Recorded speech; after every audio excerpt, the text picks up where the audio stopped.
जांच कमेटी से हमारे जो मांगा गया हमने सब उपलब्ध करा दिया। ये जांच कमेटी की रिपोर्ट है। इनकम टैक्स का इनका वकील है, उसकी ये रिपोर्ट लगी हुई है। इनकम टैक्स नहीं, हाँ, नगर पालिका जो इनकम टैक्स का वकील है उसकी ये रिपोर्ट लगी हुई है। ये जो नगर पालिका ने आदेश जारी किया उसकी कॉपी है। 21/11 को हमने धरना लगाया। पिछले नगर पालिका बोर्ड के दौरान हमारे जो पैसे नहीं भरवाए जा रहे थे, ये प्रियंका जी बैठी, वो सतपाल जी बैठे, मोहित भाई साहब यहाँ है नहीं। इन लोगों ने, श्री चंद्र कृपानंद जी मंत्री यहाँ आए थे वसुंधरा जी की गौरव यात्रा के दौरान, तो इन लोगों ने हमारे पैसे भरवाए। आज ये हमारे को पत्रकार नहीं मानते। फिर हमने धरना लगाया तो इन्होंने हमारे को 21/11/2021 को आश्वासन दिया कि आप हमारे से ये साबित करना चाहते हो कि हमने धरना लगा के आपसे पटे लिए। ये बैठी चेयरमैन साहब इन्होंने यही शब्द कहे थे। हमने इनके शब्दों में भूल चढ़ाया कि चेयरमैन साहब हम कोई ऐसा काम नहीं करना चाहते जिससे आपको ठेस लगे। ये धरना हमने समाप्त किया। आप 15 दिन में, 20 दिन में, जब भी आपको चीज़ लगे हमें पटा निकालना। लास्ट में हमारी सहमति बनी, नए साल से 1 दिन पहले आपको पटे दे दिया। कोई बात नहीं, 43 दिन का इनको समय दिया। नए वर्ष में इनको राम राम हमने की, इनसे राम राम करके हमने पूछा तो कहा जी कार्रवाई को आगे बढ़ा रहे हैं। कोई बात नहीं। 1/6 को चेयरमैन साहब ने एक कमेटी का गठन कर दिया। जो ये कमेटी की रिपोर्ट लगी हुई है, इसको झूठा साबित करने के लिए कमेटी का गठन कर दिया गया, जिसमें नगर पालिका का अकाउंटेंट, नगर पालिका के जेईएन, नगर पालिका के लेखा शाखा के कर्मचारी को लेकर उन्होंने दस्तावेज हमारे से नए मांगे। 5 साल की बैंक स्टेटमेंट दो। तो इनकम टैक्स के अधिकारी के अलावा मेरे ख्याल तो किसी को पावर नहीं है मांगने की। तो इन्होंने दस्तावेज बना के एक डीएलबी को लेटर भेज दिया। डीएलबी से मार्गदर्शन मांगा, डीएलबी ने मार्गदर्शन नहीं भेजा। 1.5 महीने बाद तो इनका एक प्रतिनिधिमंडल वहाँ जाता है, उस आदेश की कॉपी लेके आ जाता है। उसमें ये आदेश आता है 5 साल की बैंक स्टेटमेंट पेश करो, 5 साल की रिटर्न जो 2010 से 2000। हिंदुस्तान के किसी भी संविधान में, किसी भी नगर परिषद में ऐसा कोई संविधान है, हमें ला के दे दो। हम चेयरमैन साहब से पटा एक नहीं मांगते। आवंटन होने के बाद आवंटन प्रक्रिया पूरी होगी। यदि नहीं है तो इसको नगर पालिका ने जो लाए हैं जयपुर से जाके, इसको निरस्त करवा के लाएं। हमारी पूरी कार्रवाई पूरी हुई है, उसमें हमें पटे वाला नहीं। हमारी इतनी सी मांग है। चेयरमैन साहब बैठे हैं, उपाध्यक्ष जी बैठे हैं।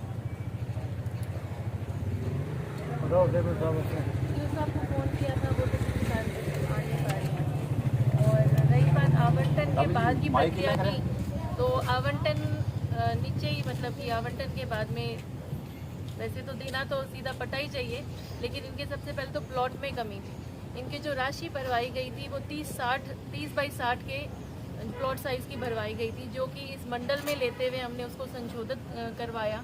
इनका जो प्लॉट था जहाँ पे 30/60 का होना चाहिए था, वहाँ पे 30/60 का प्लॉट था ही नहीं। तो हमने उस चीज़ की पैमाइश करवाई, वहाँ जगह निकल सकती थी। इसलिए आवंटन के बाद में जहाँ पे ये फाइल पे क्वेश्चन मार्क लग सकता था, खारिज हो सकती थी, पूरा बोर्ड मेरे साथ था। हमने बोर्ड बैठक में विधायक जी के समक्ष ये बात भी रखी थी कि भाई हम ये चाहते हैं, उसका संशोधन करवाया। एसटीपी बीकानेर से वहाँ से सहमति लेते हुए उसकी पैमाइश करवाने के बाद में इनके प्लॉट साइज जो 25/50 के थे, वहाँ पे उसको 30/60 का करवा के मान्य करार करवाया कि जो इनके पैसे भरे हुए थे वो सही हो जाए, नहीं तो वो फाइल आगे बढ़ नहीं सकती थी। ये काम भी आवंटन के बाद ही हुआ जिलाध्यक्ष जी। हम समझते हैं कि होना तो सीधा पटा चाहिए था, लेकिन ये कमी आई तो हमने इसको संशोधित किया। ये जो पैसे जो भरवाए गए, ये इस फाइल में मतलब अपने मौखिक बात करें तो पूरी बात नहीं स्पष्ट आती है। यहाँ पे बहुत सारे बुद्धिजीवी सब बैठे हैं, ऐसा नहीं है कि सबको ज्ञात नहीं है। इसमें धरना अवश्य मैंने समाप्त करवाया था क्योंकि हम पट्टा देना चाहते थे। पूर्व में भाजपा की सरकार थी, खुद इनके साथ में जाकर उस टाइम डीएलपी डायरेक्टर का जो संशोधन करवाया गया था वो उस समय भाजपा की सरकार में हमने एक ऐसे कार्यकर्ता होते हुए करवाया। आज सरकार हमारी ना होते हुए भी हमारे पास जो पावर थी एसटीपी तक के संशोधन करने की, वो हमने करवाया। उसके बाद में लास्ट जो सेकंड धरना आपने लगाया था, तब बात ये हुई थी कि आप हमारी पूरी जो रिपोर्ट है, मार्गदर्शन मांगे, पूरी रिपोर्ट भेजें कि हम क्या चाहते हैं और क्या होना अनिवार्य है। जो हमारे पास कागज़ है, हमारे पास यही है और इस हिसाब से आप भेजिए। हमने मार्गदर्शन भेजा और इनका ये कहना था कि हम यहाँ पे मोस्टली जो हैं भी कांग्रेस सरकार के सक्षम कार्यकर्ता है, हम जाएंगे मंत्री के पास में, हमें चाहे सीएम के पास में जाना पड़े, हम डीएलपी डायरेक्टर से ये संशोधित करवा कर लाएंगे। आप सिर्फ एक मार्गदर्शन भेजो और हम ये करवा के लाएंगे, उसके बाद आप पट्टे दे देना। मैंने कहा आप डीएलपी से अगर स्पष्ट आदेश ले आओ तो आज की आज में 1 दिन कार्रवाई करवा कर मैं पट्टे दूँगी। उसके बाद में जो मार्गदर्शन का जवाब आया नहीं, फाइल जितनी चल सकती थी चली, और मार्गदर्शन का जो जवाब आया उसमें ईओ साहब का स्पष्ट कहना है कि अब हमारे हाथ बंधे हुए हैं।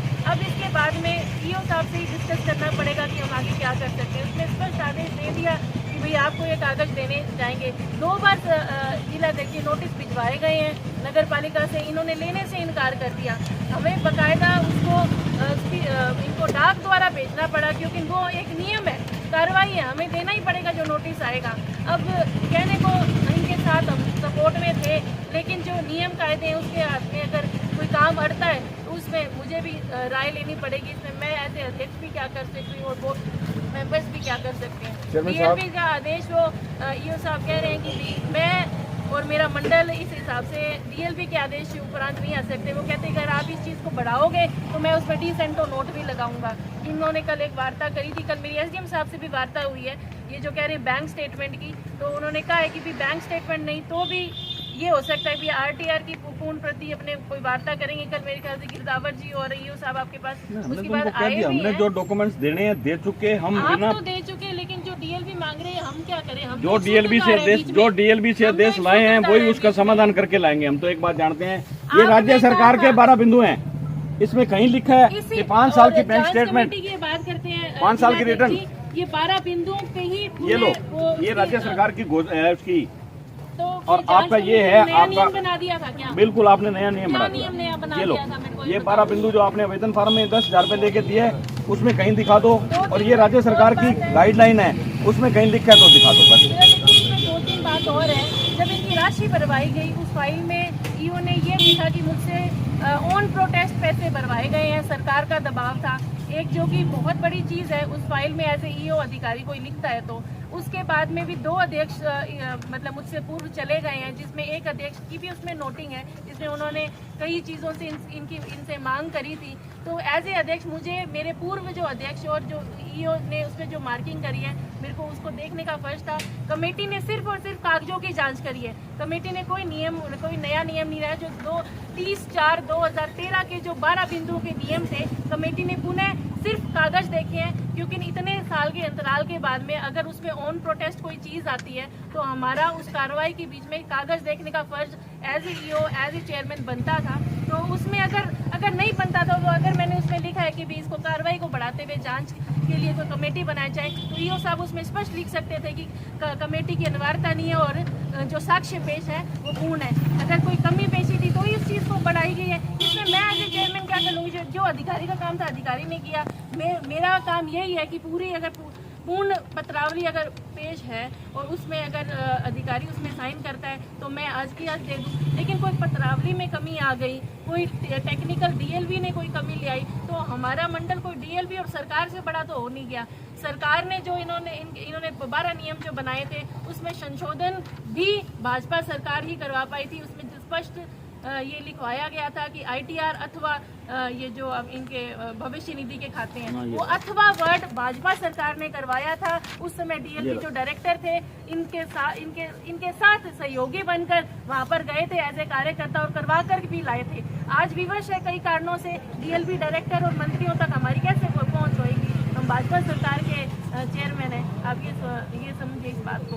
तो इसमें तो मेरी यही गुजारिश है कि उन्हें इन्होंने उस समय भी यही कहा था कि हम करवा कर लाएंगे, क्योंकि हमारे संबंध है कांग्रेस सरकार में, लेकिन नहीं करवा पाए। मैं उसमें कुछ नहीं कर सकती थी।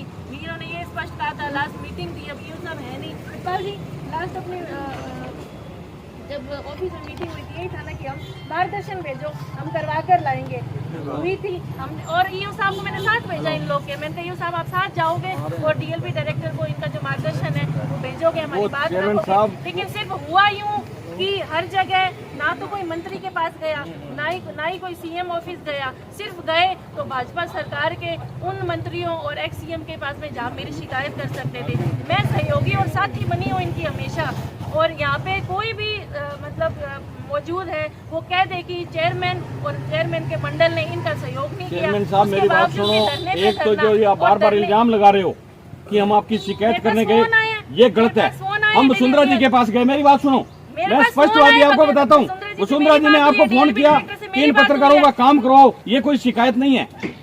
इसको आप शिकायत गिनो तो ये शिकायत अब नहीं है। वहाँ कैमरा लगे होते ना तो मैं वहाँ की रिकॉर्डिंग मैं देता हूँ आपको रिकॉर्डिंग, आपके पास है। ये बोला है कि वहाँ की जो चेयरमैन है वो हमें पट्टे नहीं देना चाहती। बिल्कुल भाजपा की चेयरमैन है जो नहीं दे रही।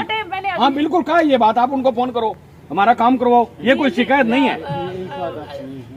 डीएलपी डायरेक्टर से मेरी बात हुई थी, उन्होंने कहा था जो आपको पूर्ण पत्रावली पेश कर दे आप उसको ही दोगे, उसके बजाय नहीं दोगे। इन लोगों के मिलने के बाद में, ज्ञापन देने के बाद में, और ये जो पूरी जो कमेटी की बात है, ज्ञापन इन्होंने वहाँ दिया था कि कमेटी को खारिज किया। डीएलपी डायरेक्टर ने फोन किया आपको वसुंधरा जी के कहने पे, हमारे कहने पे नहीं। मैंने खुद उन्होंने वसुंधरा जी को कहा, हमने वसुंधरा जी को कहा, उन्होंने डायरेक्टर साहब से बात की। के पास क्यों नहीं गए आप? सीएमओ क्यों नहीं गए आप? खुद आपने मेरे को कहा था कि हमारी ताकत है, हम अपने आप संशोधन करा के जाएंगे, आप मार्गदर्शन दो। हमने आपकी शिकायत नहीं की, हमने उनको कहा कि हमारा काम करवाओ, ये शिकायत नहीं होती। राठौड़ जी आए थे, उनके सामने पेश हुए, मैं कहाँ पे जवाब दूंगी?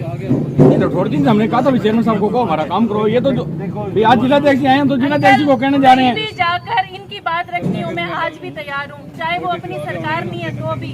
लेकिन बात ये है कि इसको ऐसे पेश करना कि भाई चेयरमैन नहीं ऐसे नहीं कहते, मतलब आपको कोई गलत नहीं है। हम तो हमारी फरियाद लेके जाते हैं। जिलाध्यक्ष जी आए हैं।